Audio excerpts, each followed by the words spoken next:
So in this video, I go to one of the best preserved medieval towns in Belgium. I get to see a proper castle. And the castle has a really special feature that was a brand new invention when it was built and revolutionised house building.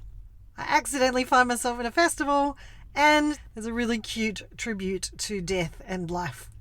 Come along for the ride. I'm off to Ghent. It's about 20 k's from here. I've had a heads up from the hairdresser who cut my hair yesterday, who said there's a big car park that I can park in down there. It's about a 15-minute walk into town. We're going to have a look. Ghent is one of the most preserved medieval towns in Belgium. Actually, that's interesting because everywhere I've been looks old as there was a war, but a bunch of stuff got bombed and so it's been rebuilt to look like it was before rather than actually being quite as ancient. But Ghent and Bruges are actually apparently the two of the most preserved original medieval towns there are in Belgium. But along the way I had to stop at this gorgeous little chapel that I found. Isn't it absolutely stunning? The little blue sign on the right says it's part of Flemish heritage, but I can't find any more information about it. Absolutely beautiful though. And it's right outside this amazing building, which is now an art school. I'd be pretty inspired to do art here. I think there might be a concentrated effort to visit op shops now so that I can get a dress to go to the wedding. I keep looking in the book departments, but I can't read any of them because they're all in the local language. I've never really thought about needing to get books, English language books. The washing line didn't really handle the road trip. Well, the line did.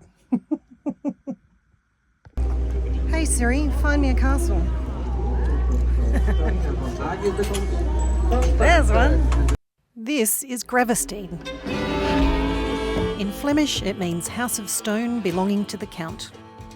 The medieval fortress developed from a 9th century count's residence.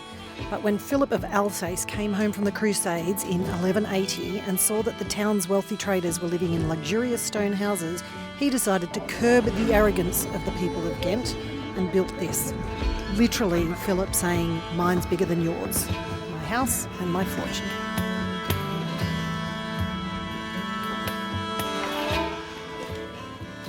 This is the first fireplace in Ghent. This trip keeps reminding me of a book called Pillars of the Earth. I think page 1 of the first book talks about how there was this new invention called a chimney, and it was a great thing because it stopped people from burning their houses down.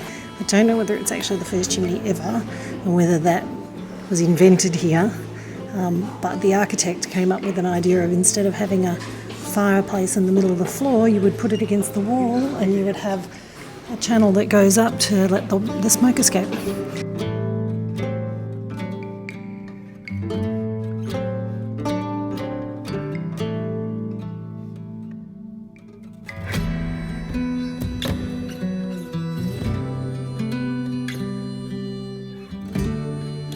The dungeons were feared and were the site of the harsh interrogations, such as floggings and removal of limbs.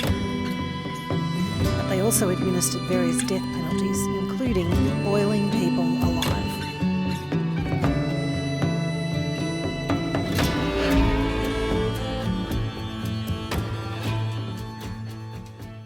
With my usual good luck, I've come to Ghent and it turns out that there's a whole festival going on for another week, I think, while I'm here. So let's go check that out. Oh, what a shame, a festival.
Belgium, they're pouring it down the drains.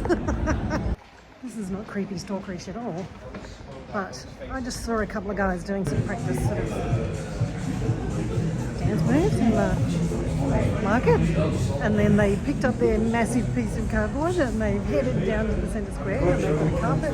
I'm going to go see if they're going to do a performance. Well, that lasted about 2 seconds because I walked around a corner and I found Triumphant, the first bell from the belfry, now displayed at St Nicholas's Church. So these guys do like party, like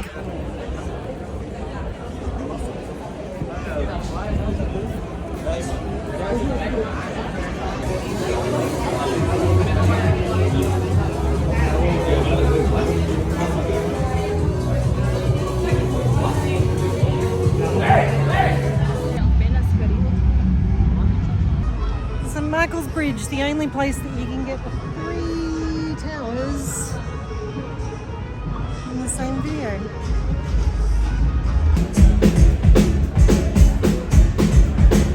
Well, sometimes I go out by myself and I look across the water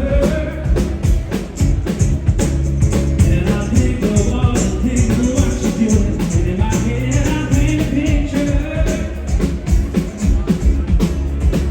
Since I've come home, well my body's been fast and I've been so gentle here, and the way you like to dress, won't you come over? Stop making a fool out of me. Why don't you come on over my way?